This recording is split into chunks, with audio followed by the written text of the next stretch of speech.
Hello friends, welcome to world awareness.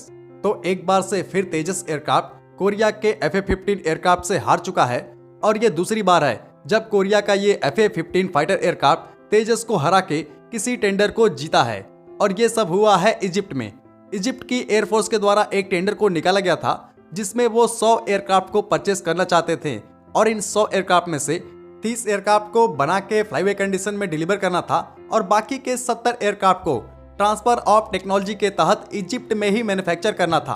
और इस deal में तेजस ने पार्टिसिपेट किया था और तेजस के साथ ही कोरिया का ये FA-15 भी पार्टिसिपेट किया था। हिंदुस्तान एरोनॉटिकल लिमिटेड की तरफ से ये कहा गया था कि अगर इजिप्टियन एयरफोर्स के द्वारा तेजस एयरक्राफ्ट को चूज किया जाता है तो वो इन एयरक्राफ्ट की जो मैन्युफैक्चरिंग है वो ट्रांसफर ऑफ टेक्नोलॉजी के तहत इजिप्ट में ही करेंगे। लेकिन उसके बावजूद भी इजिप्टियन एयरफोर्स के द्वारा तेजस फाइटर को रिजेक्ट कर दिया गया और उन्होंने तेजस के बदले चूज किया कोरिया का FA-15 फाइटर जेट। अब वो इस कोरिया के FA-15 फाइटर जेट की 100 यूनिट को लगभग अपनी एयरफोर्स में शामिल करेंगे। हम आपको बता दें कि ये दूसरी बार है जब ये कोरिया का FA-15 फाइटर जेट तेजस को हरा के टेंडर जीता है। जो पहला हार था तेजस का वो मलेशिया में था। मलेशिया ने एक टेंडर को निकाला था जिसमें वो 18 ऐसे एयरक्राफ्ट खरीदना चाहते थे, जिसमें 3 एयरक्राफ्ट को शॉर्ट लिस्ट किया गया था।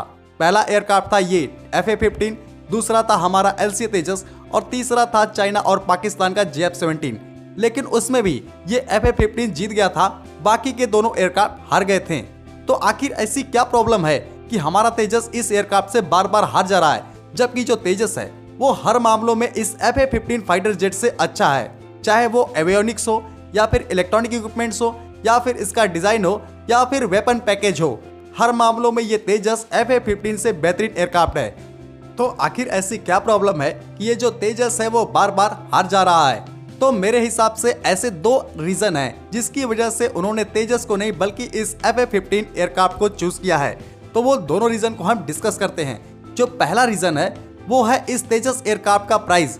तेजस एयरक्राफ्ट का प्राइस इस FA-15 फाइटर जेट से काफी ज्यादा है, क्योंकि तेजस को बनाने के लिए ज्यादा से ज्यादा कार्बन फाइबर का इस्तेमाल किया गया है, जिससे जो इसका RCS है वो काफी छोटा हो जाता है। लेकिन वहीं पे FA-15 को बनाने के लिए इतना ज्यादा कार्बन फाइबर नहीं लगा है, जिससे वो इस तेजस एयरक्राफ्ट से सस्ता है। और जो इजिप्टियन एयरफोर्स है उसके पास बजट बहुत ज्यादा नहीं है, इसीलिए वो एक सस्ते एयरक्राफ्ट को परचेस करना चाहते थे।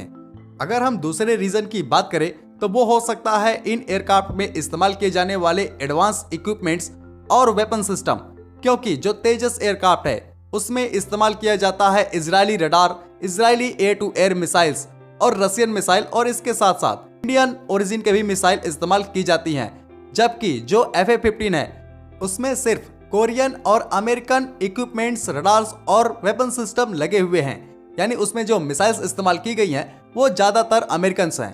तो हो सकता है कि तेजस का इस टेंडर में बाहर होने का ये भी बहुत बड़ा रीजन हो सकता है।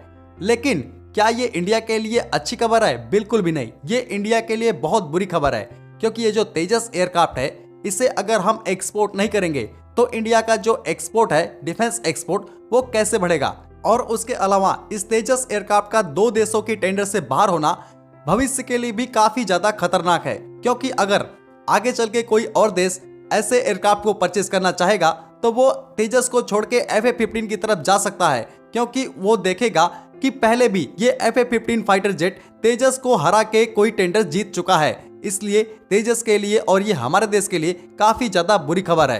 हालांकि बहुत सारी और कंट्रियों के द्वारा हमारे तेजस एयरक्राफ्ट में इंटरेस्ट दिखाया गया है और उन कंट्रीज में काफी बड़ी बड़ी कंट्रीज हैं, जैसे अमेरिका ने भी तेजस एयरक्राफ्ट के ट्रेनर वर्जन पे इंटरेस्ट दिखाया है। तो हो सकता है कि भविष्य में अमेरिका जैसे देश के द्वारा भी हमारा तेजस एयरक्राफ्ट परचेस किया जाए, क्योंकि अगर हम इसकी कैपेबिलिटी की बात करें तो इस कैटेगरी में कोई भी फाइटर जेट तेजस एयरक्राफ्ट को नहीं हरा सकता है, क्योंकि अपनी कैटेगरी में ये दुनिया का सबसे ज्यादा एडवांस और कैपेबल फाइटर जेट है। लेकिन उसके साथ ही अपने कैटेगरी के अन्य फाइटर जेट से इसकी जो प्राइस है वो थोड़ी ज्यादा है, और वही एक्सपोर्ट के लिए इसका थोड़ा सा माइनस पॉइंट है।